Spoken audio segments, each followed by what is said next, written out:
Welcome to a spiritual journey through the readings of January 19th, 2024, as presented by the United States Conference of Catholic Bishops. Today, we delve into the rich tapestry of biblical narratives and psalms, seeking wisdom and guidance. Join us as we explore these sacred texts, drawing insights and reflections to nourish our souls. Reading 1. Saul took 3,000 picked men from all Israel and went in search of David and his men in the direction of the wild goat crags. When he came to the sheepfolds along the way, he found a cave, which he entered to relieve himself. David and his men were occupying the inmost recesses of the cave. David's servant said to him, "This is the day of which the Lord said to you, 'I will deliver your enemy into your grasp. Do with him as you see fit.'" So David moved up and stealthily cut off an end of Saul's mantle. Afterward, however, David regretted that he had cut off an end of Saul's mantle. He said to his men, "The Lord forbid that I should do such a thing to my master, the Lord's anointed, as to lay a hand on him, for he is the Lord's anointed." With these words, David restrained his men and would not permit them to attack Saul. Saul then left the cave and went on his way. David also stepped out of the cave, calling to Saul, "My lord the king!" When Saul looked back, David bowed to the ground in homage and asked Saul, "Why do you listen to those who say David is trying to harm you? You see for yourself today that the Lord just now delivered you into my grasp in the cave. I had some thought of killing you, but I took pity on you instead. I decided, I will not raise a hand against my Lord, for he is the Lord's anointed and a father to me. Look here at this end of your mantle which I hold.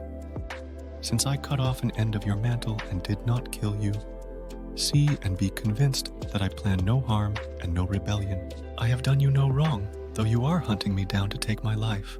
The Lord will judge between me and you, and the Lord will exact justice from you in my case. I shall not touch you. The old proverb says, 'From the wicked comes forth wickedness,' so I will take no action against you. Against whom are you on campaign, O King of Israel? Whom are you pursuing? A dead dog or a single flea? The Lord will be the judge. He will decide between me and you. May he see this and take my part and grant me justice beyond your reach."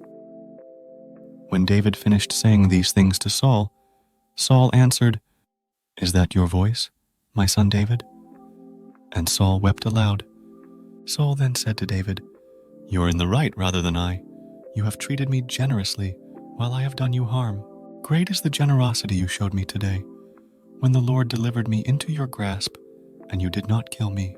For if a man meets his enemy, does he send him away unharmed? May the Lord reward you generously for what you have done this day. And now, I know that you shall surely be king, and that sovereignty over Israel shall come into your possession." Reflection.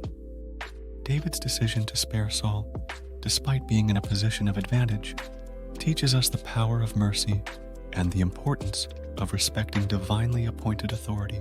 It's a reminder that our actions should align with higher principles, even in the face of personal grievances or opportunities for gain.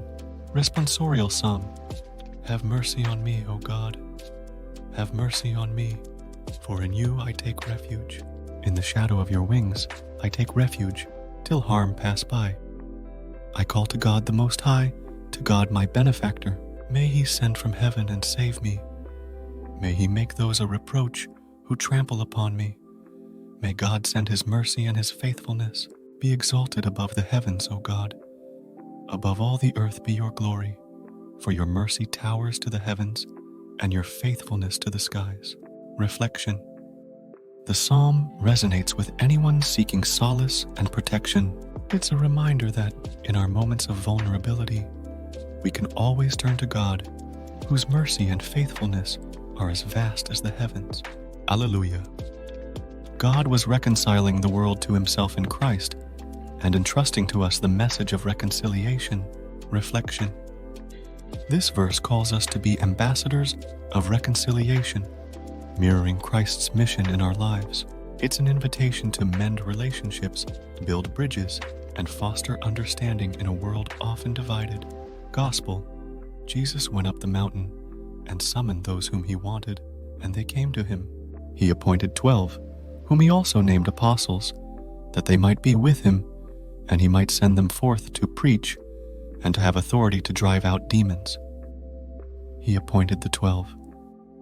Simon, whom he named Peter, James, son of Zebedee, and John the brother of James, whom he named Boanerges, that is, sons of thunder, Andrew, Philip, Bartholomew, Matthew, Thomas, James the son of Alphaeus, Thaddeus, Simon the Cananean, and Judas Iscariot, who betrayed him. Reflection. The calling of the apostles reminds us that each of us has a unique role in the divine plan. Just as the apostles were chosen with a purpose, we too are called to contribute to the greater good, using our unique gifts and talents. Today's readings offer profound lessons in mercy, trust in God, reconciliation, and divine calling. As we reflect on these themes, let us seek to embody these values in our daily lives, drawing closer to the divine and enriching our spiritual journey. Follow me